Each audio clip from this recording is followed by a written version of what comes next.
এক গ্রামে এক গরিব চাষি বাস করত। সে রোজ নিষ্ঠার সাথে তার জমিতে চাষ করতে যেত। সে জমিতে নিয়ম মতো গেলেও তার জমিতে কখনোই ফসল ফলাতে পারেনি। তার জমিতে পাখিরা ঠুকরানো ছাড়া আর কখনোই ফসলের দেখা পায়নি। গ্রামবাসীরা রোজ তাকে নিয়ে হাসাহাসি করত। একদিন কমল তার কাছে এলো।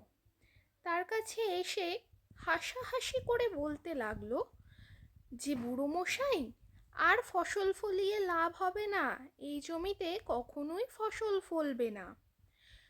তারপরে সেই বুড়ো হেসে বলল যে, বাবু, নিষ্ঠার সাথে কাজ করলে কখনোই ভগবান তার থেকে মুখ ফিরিয়ে নেয় না।